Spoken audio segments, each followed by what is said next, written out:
I'm standing outside London King's Cross, which can only mean one thing. I'm about to catch a train, but I'm only going 2 stops on it, except that second stop is about 250 miles away in Newcastle upon Tyne, where I'm going to spend 2 nights. So join me for this epic 3-day adventure where I go and explore the city of Newcastle, Sunderland, Durham, the Tyne Wear metro and the coast, and whatever else we come across along the way. So let's go get the train.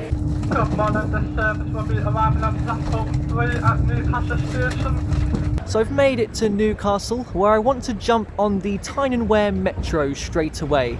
But rather than do it here at Central Station, I'm going to take a little walk just to stretch my legs after the long train journey up to the end of the yellow line at St James.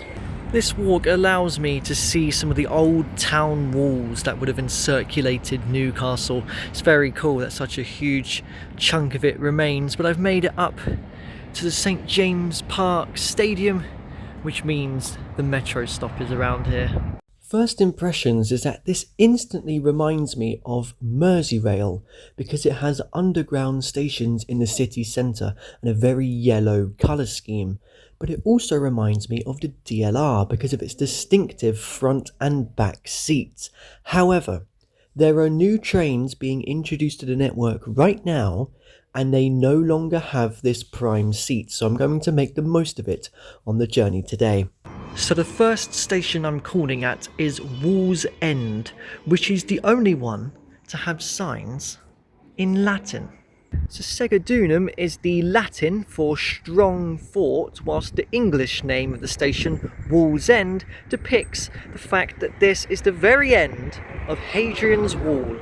This marks the very northern edge of the Roman Empire in Britannia. Past this point, it's known as Caledonia. I would love to do a walk along Hadrian's Wall one day. There is a trail you can follow up in the hills. It's also a museum here that you can visit, so very much the tourist attraction around Wallsend.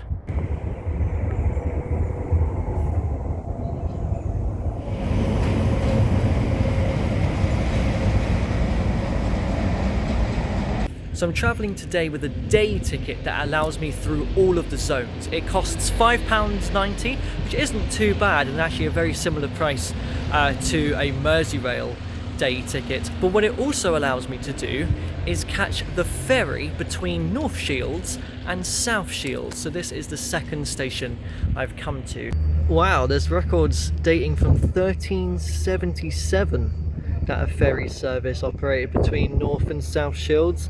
Seems the boat, which is still in use today, dates from 2007.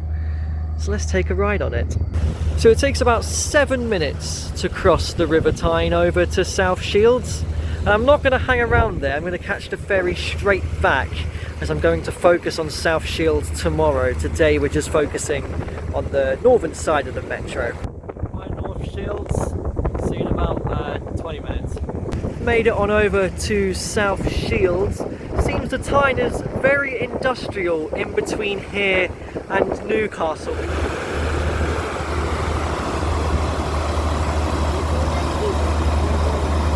So I made it back to North Shields, and the next train was in half an hour. Considering it's a 15-minute service, that must mean there was a cancelled train. So I thought I'd catch one back towards Newcastle just for one stop to Meadowwell, just to tick off another station, and then I'll reverse back here.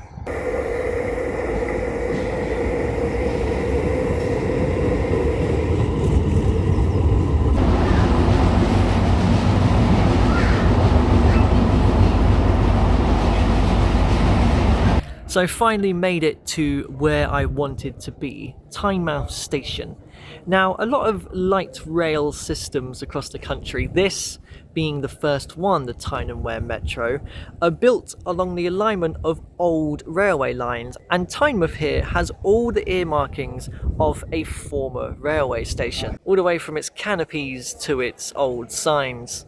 The space is so large that on weekends it hosts a market. I'm genuinely quite taken back with how big it is. There's very clear evidence here of disused platforms as well.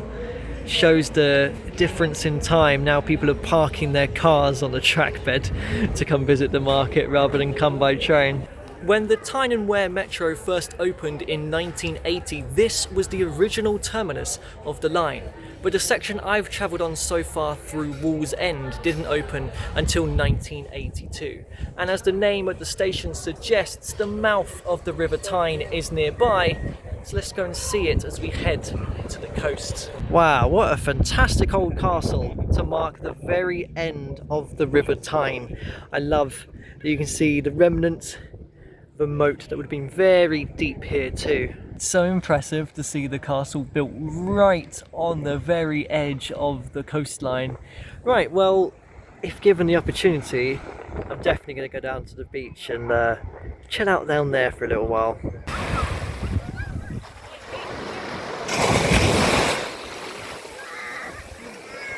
I'm going to do a walk alongside the coast now to the next station on the metro. This is such a stunning little stretch of coastline. Someone who lives in London, it's always nice to come out to the beach, especially one as beautiful as this one. Looks like there's a cargo ship that's about to head down the River Tyne towards the industrial part I pointed out on the ferry.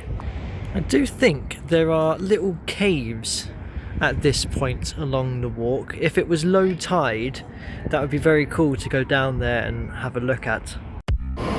So I've walked on up the coast to Cullercoats station.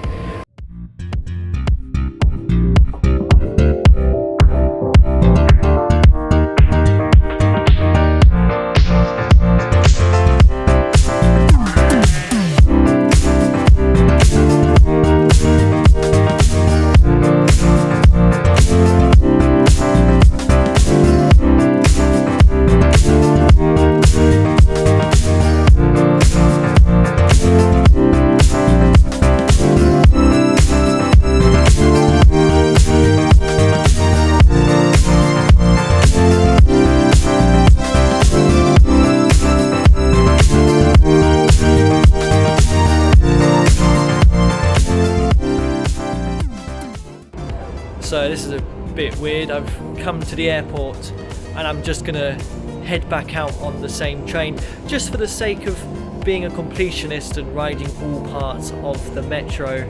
It is very quiet here on a Sunday evening, not many flights taking off or landing.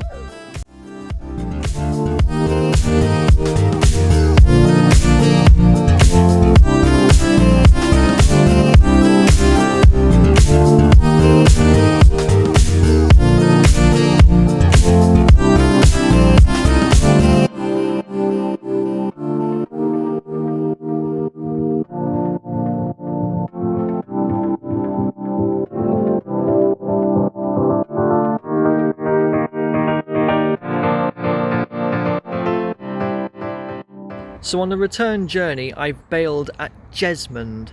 The metro heads underground at this point to reach Newcastle city centre, but the old railway it uses the alignment of would have carried along on the surface, and the original Jesmond station can still be seen, the disused platforms down there.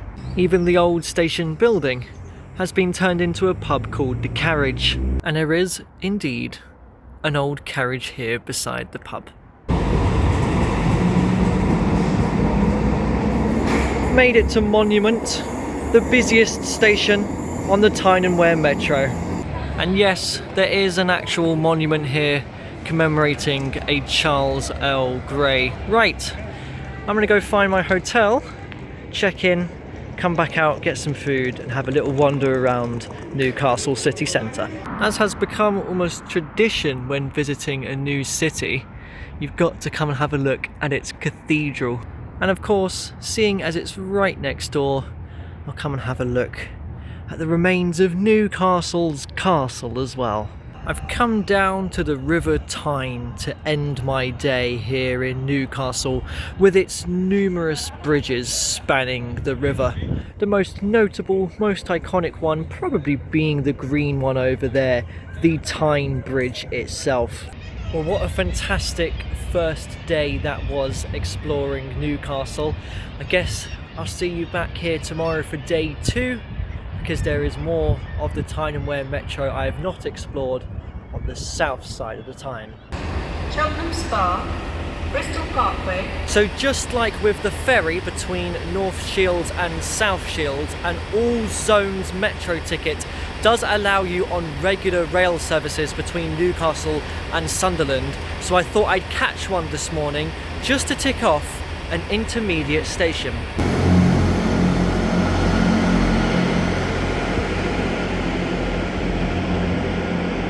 You can see here that the metro platforms are entirely separate from the railway line. This actually is an exit out onto the platforms, but is currently closed. So I'm going to read a copy of the metro on the metro to the end of the yellow line at South Shields. So I've made it to the end of the line at South Shields. This station in particular opened in 2019 when it moved from the old platform, which is still visible. But when the metro was introduced in 1984 on this branch, again the station had moved as the previous railway one was slightly further north. It's really fitting into the name of South Shields. So the plan today is very simple: to walk the coast in between South Shields and Sunderland, essentially between the River Tyne and the River Wear. Tyne Wear Metro, in case you didn't realise where the name came from. So I'm walking across South Marine Park to reach the beach, and there's a miniature railway that encircles the lake here that isn't in operation today. It does have a little water tower here because it does run steam trains. It's the only steam miniature railway that has a 9.5-inch gauge. I've made it down to the beach. Fantastic to see Tynemouth Castle over on the other side of the river where I was yesterday. Well, the beach has run out, the tide is out, and by the end of the walk today we will see high tide. I've come across a fairly unique gun that derives from the Crimean War. When it would run out of ammo, it would sink down into its turret and reload. It's pretty cool that it's still here on the coastline today. This is a fantastic piece of coastline to be walking along. Also right beside the site of a former quarry right now too. So I've come on down to Marsden Rock. This is a bit of a notable feature, a landscape on this part of the coastline, and genuinely this little bay here is incredible. It is so amazing to be walking down here when there's hardly any people apart from all of the gulls.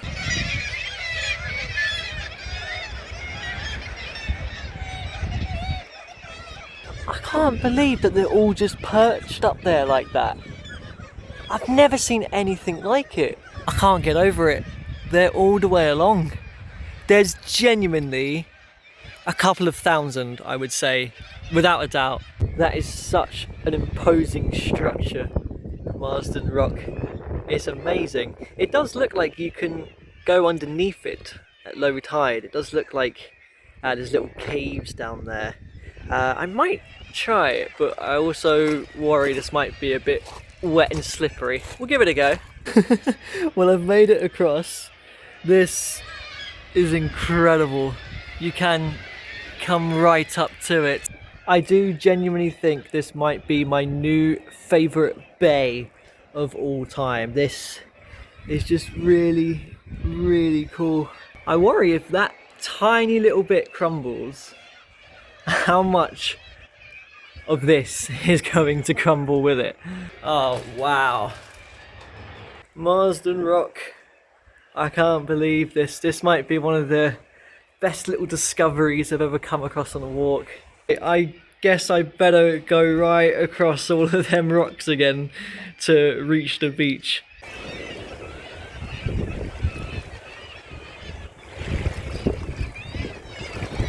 So there is a restaurant here called The Grotto, and this very much looks like a lift tower, doesn't it? Well, only if you're an actual customer of The Grotto, which I'm not today, so I guess that means I have to face all of the stairs. 29, 30, 131. So in 1782, someone called Jack the Blaster, which very much became his nickname because of the story attached to him, blew up some dynamite that he stole from a nearby quarry, maybe the one we saw, in a cave, to create essentially a rent-free home for him to live in. That's the association with the grotto here today. Well, there's the Marsden Rock from above. I was just down there, but if I was right now, I'd be trapped because I can already see that the tide has come in. That's very quick. So I've walked on up to Souter Lighthouse, which when it opened in 1871, it was the most technological advanced lighthouse in the world, as it was the first designed to use alternating electric current. And I have a bit of a confession to make.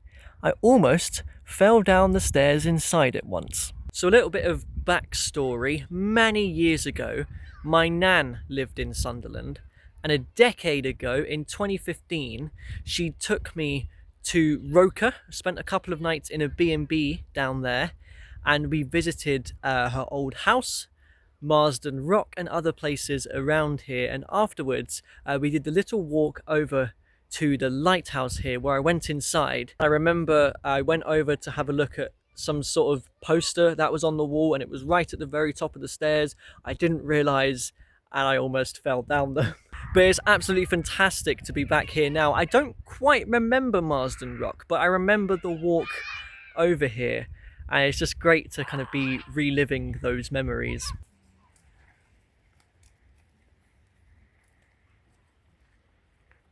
I like that I've got a target, something to aim for. All the way down there is Roker Lighthouse, which technically marks the end of the coastal walk. I'm also surprised that this is part of National Cycle Route 1. If I stayed on this all the way, I could make it back down to London.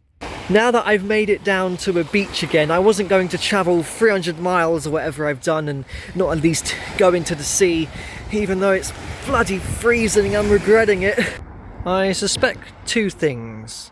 If high tide wasn't upon us, I probably could have walked along the beach to get down there to Roker, and the second is that this is an old railway tunnel, possibly for trains that would have come out to docks here or to serve the pier itself. The house my nan lived in Sunderland, she did say that there used to be a railway line at the end of her street. This is possibly the one. Well, I finally made it back to Roker after 10 years. I remember that my B&B here had a fantastic view of the sweeping pier arm, and one evening I did take a delightful walk over to the lighthouse, but unfortunately you cannot do that at the moment. In 2023 there was a huge storm that caused some damage to the pier, and ever since it has been closed. They've not yet reopened it. It seems like this is a common occurrence because there is actually a tunnel built underneath the pier that the lighthouse keeper used to take in times of bad weather. That tunnel is now open to the public, except it isn't at the moment. And I remember when I took a walk out there myself, there were huge waves crashing out onto the pier. And my little walk along the River Wear starts by passing by Sunderland's marina here. We've got a great bridge coming up over the River Wear. It almost mirrors the one over the Tyne, doesn't it? So I've been reunited with the metro at St. Peter's, which was not a direct replacement for an old railway station, and that one can still be seen with its impressive red footbridge and disused platforms just down the line. That station was Monk's Wearmouth, but it's Tynemouth. Interesting. I'm not catching the train from St. Peter's though. I'm walking over the bridge to Sunderland station. Well, Sunderland has gotten a much shinier new entrance since the last time I was here. It's still a really grimy one just down the road though. This is what I remember though. It is a very grimy station underground. Not nice at all. So a strange, almost unique quirk about Sunderland Station is that both light rail metro trains and heavy rail normal trains share the same track and platforms here. So although I've only ever called at Sunderland on a metro train, I have classified this station as visited, even though I've not done it by a national rail train. In the case of Heworth, that I did this morning, because it's different platforms, different track, that one you do have to use a national rail train for. Speaking of the metro, I am about to catch one to the end of the line before I reverse back to Newcastle, again just for completionist sake. So this stretch of the metro to South Hilton was the last to open on the network in 2002, but when it was an old railway line it used to carry on much further than here, all the way down to Durham. Obviously I can't do that, so I'm just going to get the train back the other way. Yeah, we're arriving at this station. So it's come full circle. The 60th and final stop on the Tyne Wear metro is the station where it all began, Newcastle Central. I wonder if one day I'll come back and actually visit all of the remaining stops on the metro I've not used, but for now my journey on the metro comes to an end. But I've still got one more night here, so in the exact same position as yesterday, I'm signing off. I'll see you tomorrow.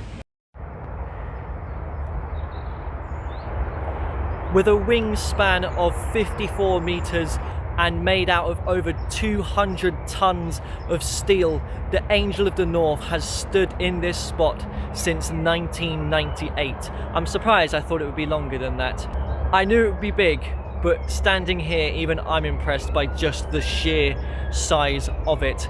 When in the Newcastle area, of course I was going to have to come and visit this, but I almost didn't. The original plan was just to spend one night here, and this was not in that original itinerary, but I'm glad I did. I thought I'd utilize it, make the most of it, spend another day, explore new places. There's a great information board here that gives so much of the history, including images of it being transported to this site.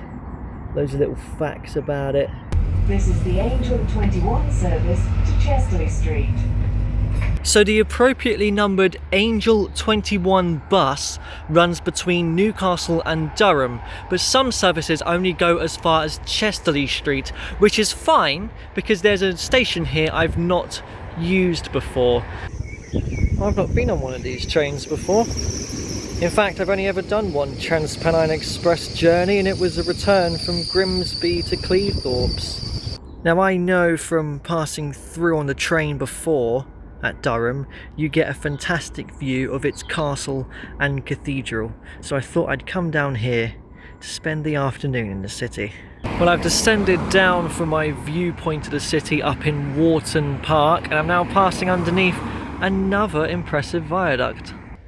So here in Durham, I get to be reunited with a river that I've become friends with on this trip, as well as finally pronouncing correctly, the River Wear, which loops around both the castle and cathedral here, almost like it's an island. And there are two paths you can take, the inner or the outer path. I'm on the outer one, but I will cross over the bridge up there to head over to the cathedral. There's even a weir on the River Wear. Wow, it is such an impressive cathedral. It's hard to do it justice in just one shot because it is huge. Thought I'd come in and actually visit Durham Cathedral, considering I have the opportunity, especially as it's been in a lot of media. It's been in a few Harry Potter films, which is immediately obvious to anyone who's actually watched them. They also used the cathedral here as the set for Asgard in Avengers Endgame. So you don't just have the impressive cathedral here, but you have an old Norman castle as well, and just like Newcastle, they are right next to each other and they make up a UNESCO World Heritage Site. So I've got enough time, so I figured I'll take the inner path of the river to loop back around the castle and cathedral now. What a strange brutalist structure here. It doesn't quite fit in with all of the heritage buildings around Durham.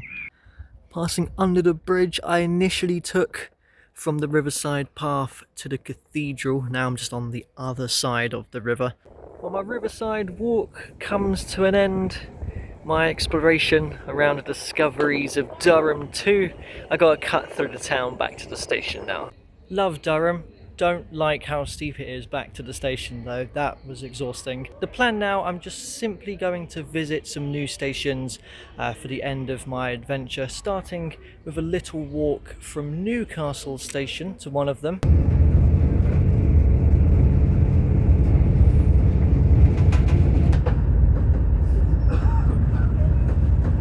This is the weirdest path to reach the next station from Newcastle.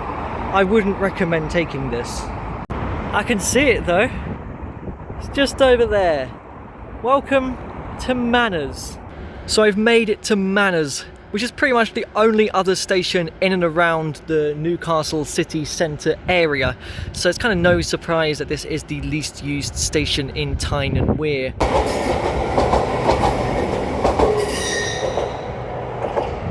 There is a disused platform over there. I pointed out at Jesmond a couple of days ago how the railway line would have ran straight into Newcastle. Well, this is where it would have rejoined the line, but of course the metro goes underground. And there is a metro station here at Manors, but it does not show any connection to a national rail station, which is a bit odd.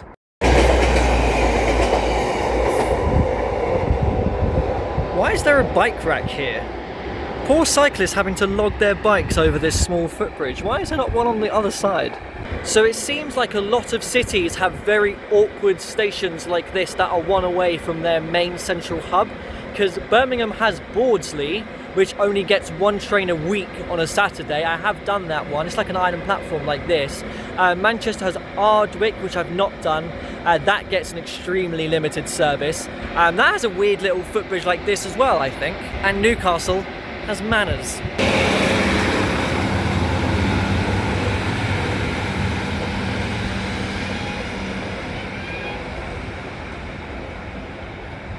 So I've made it one stop up to Cramlington station that gets an hourly service through to Morpeth until 6 o'clock, when there's one that goes beyond to Chat Hill. It's the only train to stop at some of the stations along the way. There's only one in the morning and one in the evening in both directions. And I'm so shattered I am just going to wait here for the full 50 minutes at a very fly-infested station.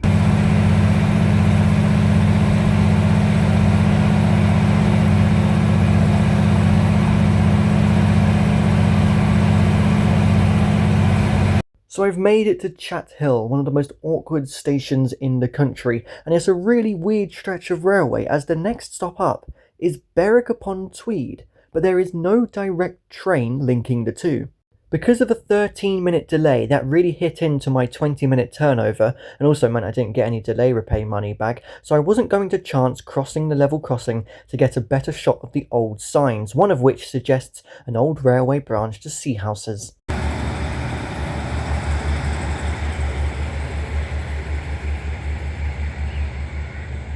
So I've come one stop back on the Chat Hill train to Almouth for Alnwick. This does get more regular services, fast ones, which I'm now going to catch to Morpeth. The For Alnwick's suffix was added in 2003, despite the fact that the branch to Alnwick closed off of here in 1968. I guess this means at some point I'm going to have to come back and do the other 3 awkward stations in between here and Morpeth. Do you want to do 3 more trips to Newcastle? Yeah, probably, because there's a lot of things I missed out.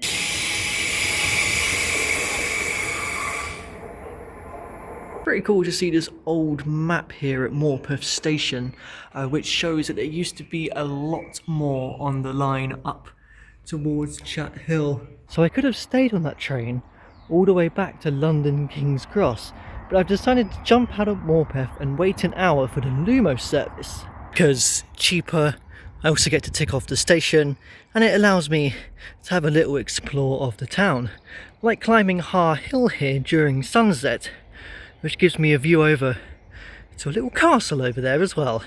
There's a little river passing through the town here as well. It's not the Tyne or the Wear, it's instead the River Wansbeck. Well, the town is pretty dead at this time in the evening, so I'm just going to head back towards the station now. The blue train is arriving. The seemingly random stop it has at Morpeth is coming in useful for once. I am the only person getting on. And so I've made it all the way back to London King's Cross, where it all began. Thank you for joining me on that adventure. Subscribe for more random ones like this. It's 1 AM now. Guess I gotta get the night bus home. I'm not catching the metro from St. Peter. Oh, there's a train. I'm not catching the train from St. Peter's though. I'm going to walk over the bridge to Sunderland station. Sunderland station?